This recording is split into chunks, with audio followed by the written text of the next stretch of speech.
Hello everyone, हमने अपने last lecture में कवर कर लिया था एपिथेलियल टिश्यू को।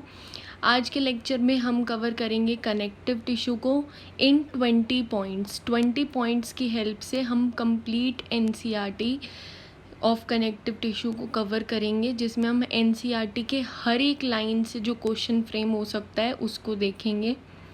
So let's start. Number 1 question is dash tissue are most abundant and widely distributed in the body of complex animals। तो इसमें आपको बताना है कि कौन सा ऐसा टिश्यू है जो सबसे ज़्यादा पाया जाता है ह्यूमन बॉडी में। तो answer will be your connective tissue. जो हेडिंग है वही आंसर है।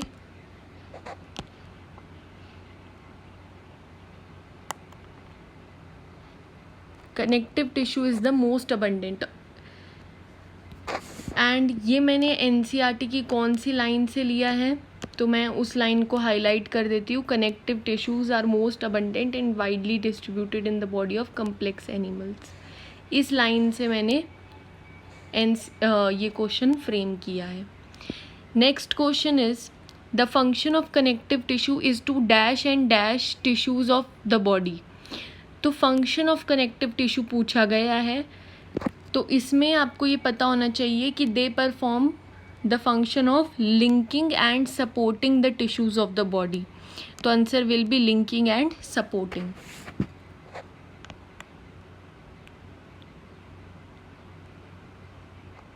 Linking and supporting.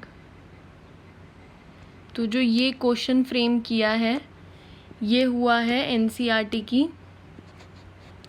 इस लाइन से फ्रेम, जो मैंने पर्पल से हाईलाइट किया है। Our next question is dash connective tissue like dash lack fibres of collagen and elastin. तो आपको बताना है कि ऐसा कौन सा कनेक्टिव टिश्यू है जिसमें फाइबर्स नहीं होते। तो answer will be blood. And blood कैसा टाइप का कनेक्टिव टिश्यू होता है? Specialised connective tissue. तो पहले वाले फिलअप में आ जाएगा स्पेशलाइज्ड,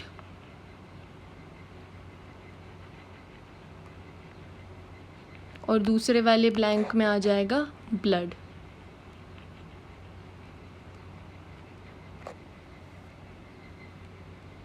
तो ये मैंने एनसीईआरटी की कौन सी लाइन से लिया है वो मैं आपको पर्पल कलर से हाईलाइट कर रही हूँ।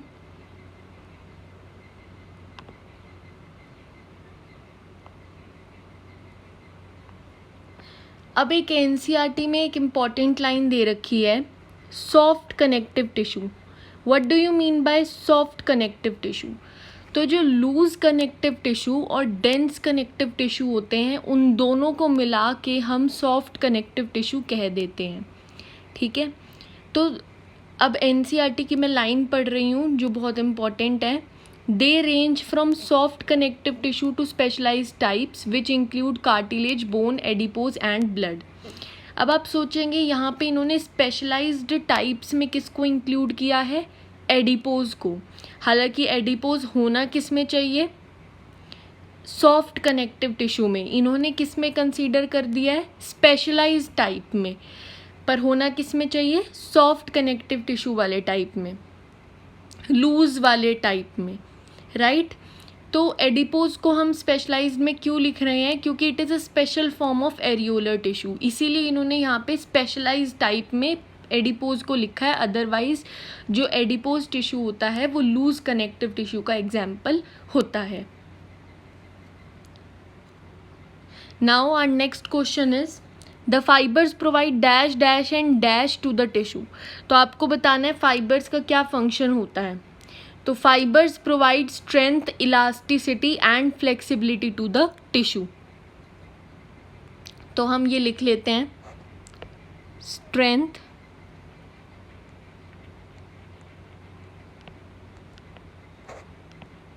Flexibility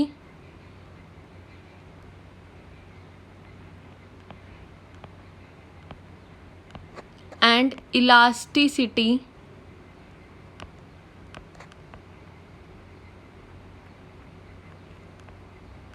to the tissue. तो ये एनसीईआरटी की कौन सी लाइन से उठाया गया है वो मैं येलो से हाईलाइट कर रही हूँ।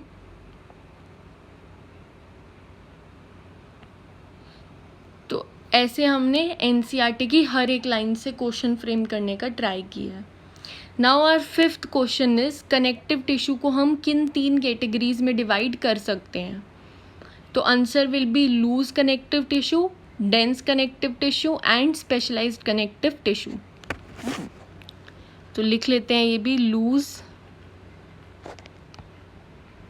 Dense and specialised.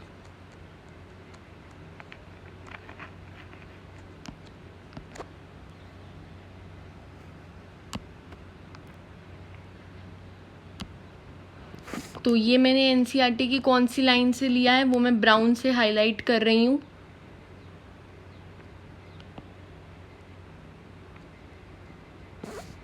तो ये हो गया हमारा इस लाइन से भी क्वेश्चन फ्रेम।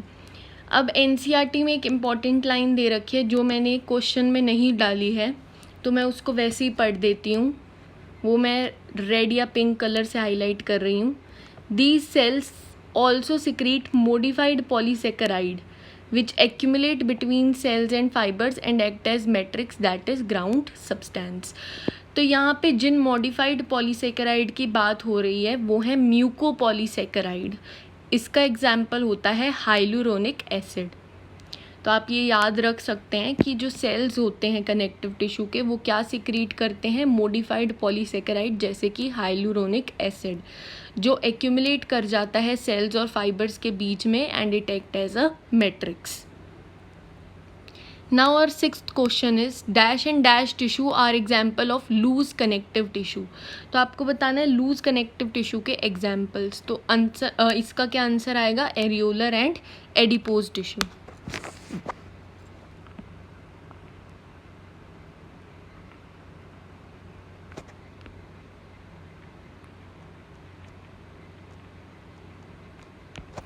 तो ये एनसीईआरटी के जो मैं ग्रीन से हाईलाइट कर रही हूँ वहाँ से मैंने उठाया है।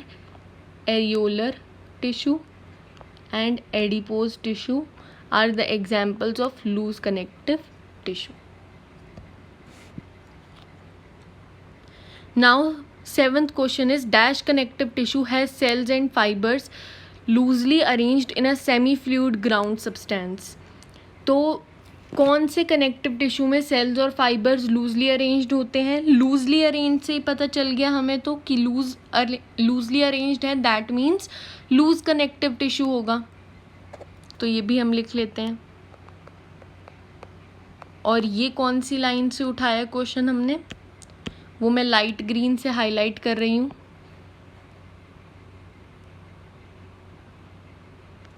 तो इस लाइन से हमने ये क्वेश्चन फ्रेम किया है। Our next question is dash tissue serve as support framework for epithelium and contain dash dash and dash cells। तो कौन सा ऐसा टिश्यू है जो सपोर्ट फ्रेमवर्क फॉर एपिथेलियम की तरह हेल्प करता है। तो answer will be areolar tissue. और इसमें कौन कौन से सेल्स पाए जाते हैं, macrophages, fibroblast and mast cells. तो आंसर हम लिख लेते हैं सबसे पहले एरियोलर टिश्यू। इसमें कौन कौन से सेल्स पाए जाते हैं, fibroblast,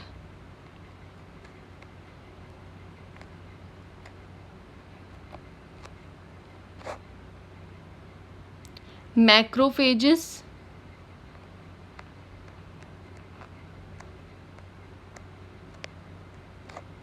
and mast sales.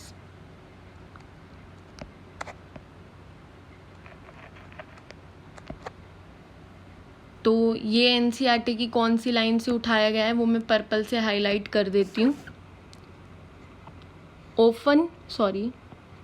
Often it serves as support framework for epithelium. It contains fibroblast, macrophages and mast cells. तो हमारा नेक्स्ट क्वेश्चन है areolar and adipose tissue are mainly located.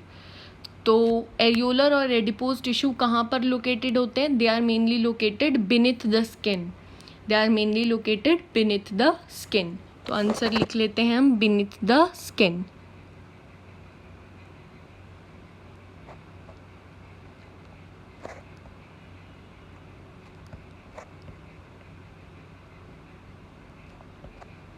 तो ये मैंने एनसीईआरटी की कौन सी लाइन से उठाया है वो मैं हाईलाइट कर रही हूँ डार्क ब्लू कलर से, beneath the skin.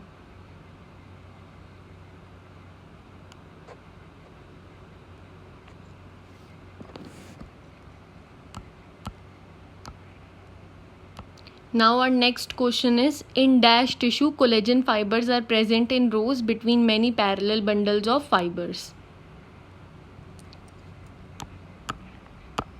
तो अब हम इस पेज पे आ गए हैं.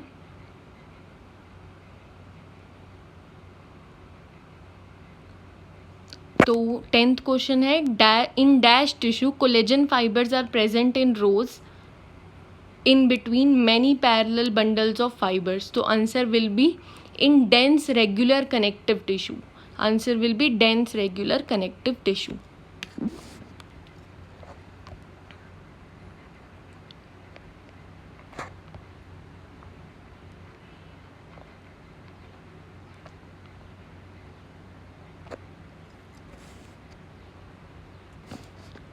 So ये मैंने एनसीईआरटी की इस लाइन से उठाया है, सॉरी.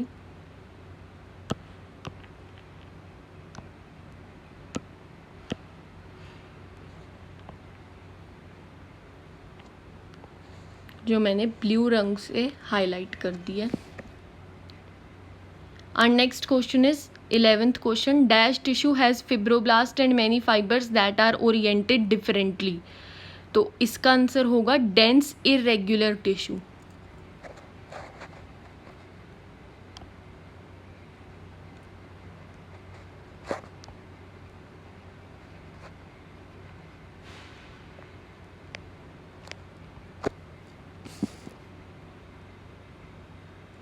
तो ये मैंने इस लाइन से क्वेश्चन फ्रेम किया है, dense irregular connective tissue has fibroblast and many fibres mostly collagen that are oriented differently.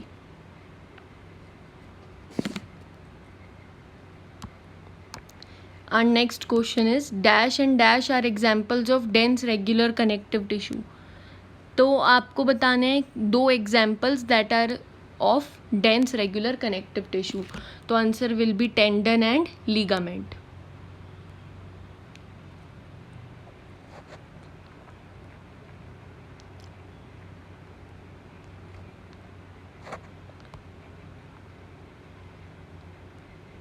Ligament connect muscle to bone and tendon connect muscle to bone and ligament connect bone to bone. तो ये कौन सी line से उठाया है मैंने, ये रही वो लाइन जो मैं येलो से हाईलाइट कर रही हूँ. Tendon which attach skeletal muscle to bone and ligament which attach one bone to another are examples of this tissue. यहाँ पे दिस टिश्यू क्या है, डेंस रेगुलर कनेक्टिव टिश्यू.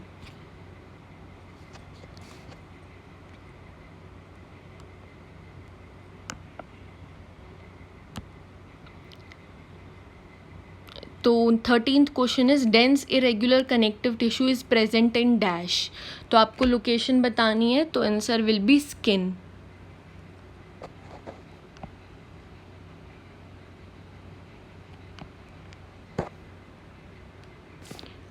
तो जो मैं ब्राउन से हाईलाइट कर रही हूँ, this tissue is present in the skin. यहाँ पे दिस टिश्यू कौन सा है, dense irregular connective tissue.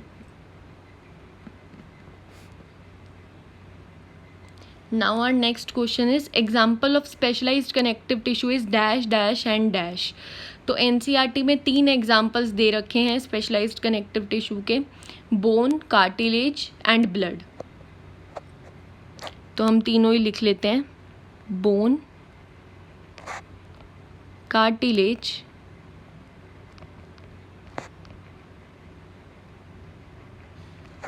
And blood.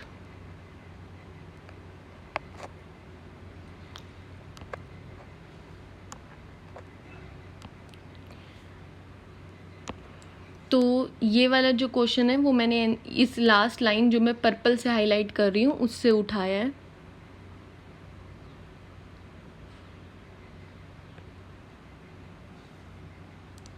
Our next question is,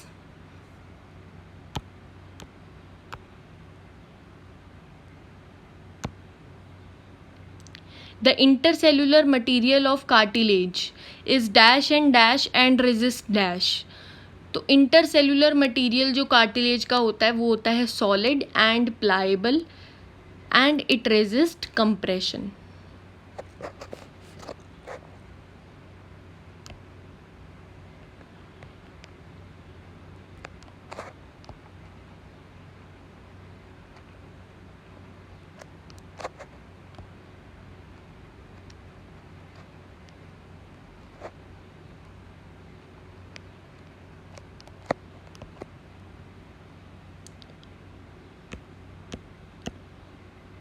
तो ये मैंने इस लाइन से उठाया जो मैं येलो से हाईलाइट कर रही हूँ।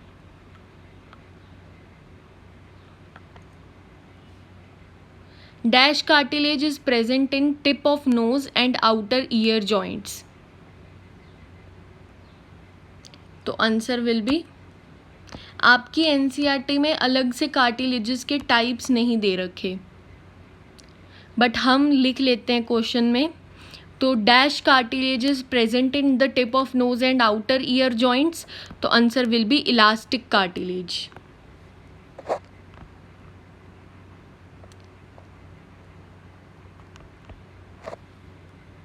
एनसीईआरटी में डायरेक्ट क्या दे रखा है कि cartilages present in tip of nose, outer ear joints, between adjacent bones of vertebral column, limbs and hands in adults.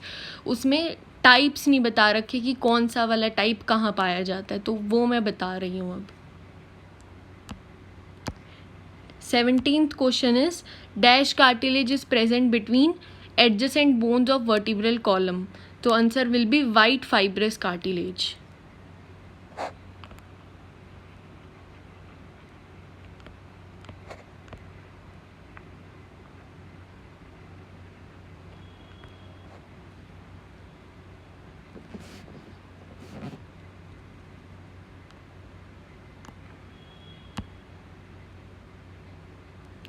Eighteenth question is dash cartilage is present in limbs and hands in adults.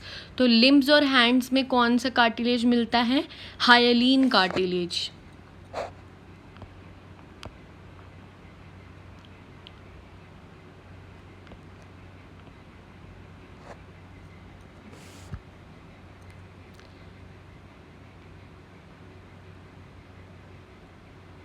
Now our next, अब मैंने ये तीनों आपको बता दिए cartilages के types. अब हमारा नेक्स्ट क्वेश्चन है bones have a dash and dash ground substance rich in dash and dash. तो बोन्स के पास कैसा ग्राउंड सब्सटेंस होता है? Hard and non प्लाएबल।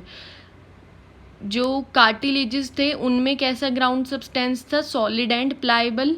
बोन्स में कैसा है? Hard and non प्लाएबल।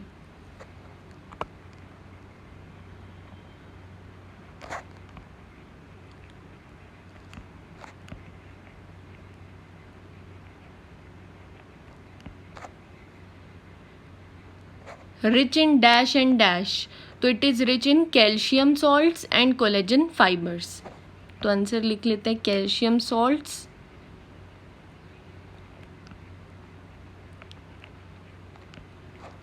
And collagen fibres. तो ये जो क्वेश्चन है ये मैंने एनसीईआरटी की इस लाइन से फ्रेम किया है जो मैं ग्रीन से हाईलाइट कर रही हूँ। Next question is osteocytes are present in spaces called dash. तो उन स्पेसेस को क्या कहते हैं? लेक्यूने।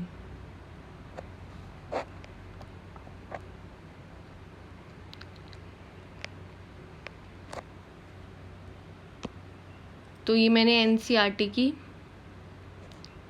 इस लाइन से किया है जो मैं येलो से हाईलाइट कर रही हूँ। सो क्वेश्चंस तो हमारे इतने ही थे, बट अभी एनसीईआरटी में हम एक चीज़ देख लेते हैं।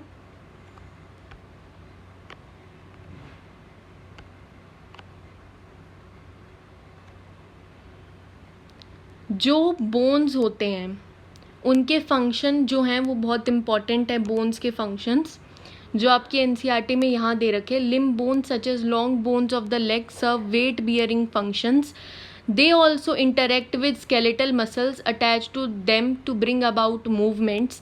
The bone marrow in some bones is the site of production of blood cells.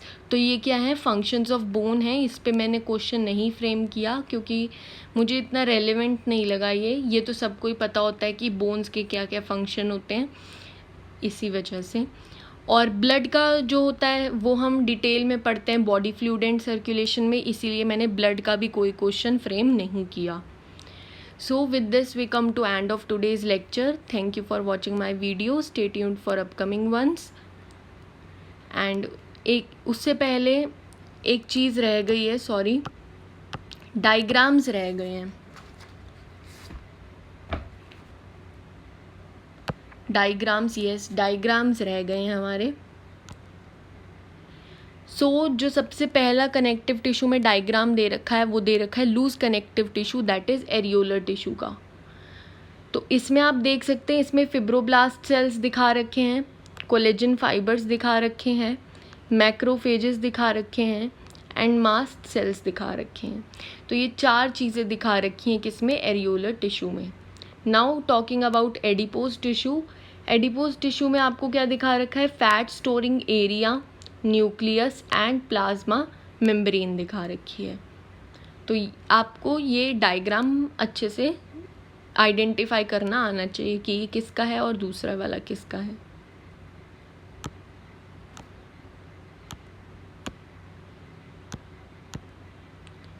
Now जो नेक्स्ट डायग्राम है वो है डेंस कनेक्टिव टिश्यू का. पहला वाला जो है वो है डेंस रेगुलर कनेक्टिव टिश्यू का, और जो दूसरे वाला है वो है डेंस इरेगुलर कनेक्टिव टिश्यू का.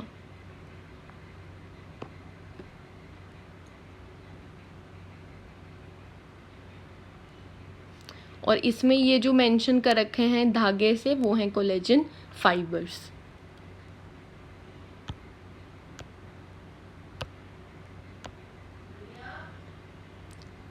Next diagram is of cartilage.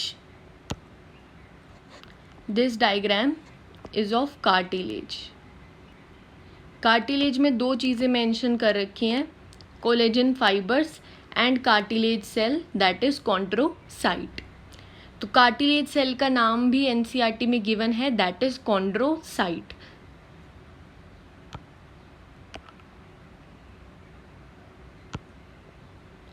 Next diagram जो गिवन है वो है बोन का.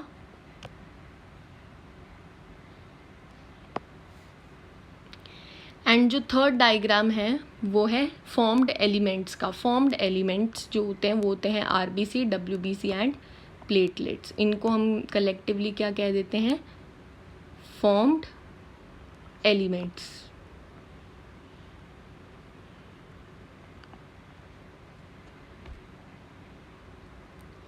So with this we come to end of today's lecture. Thank you for watching my video. Stay tuned for upcoming ones. Till then, bye bye.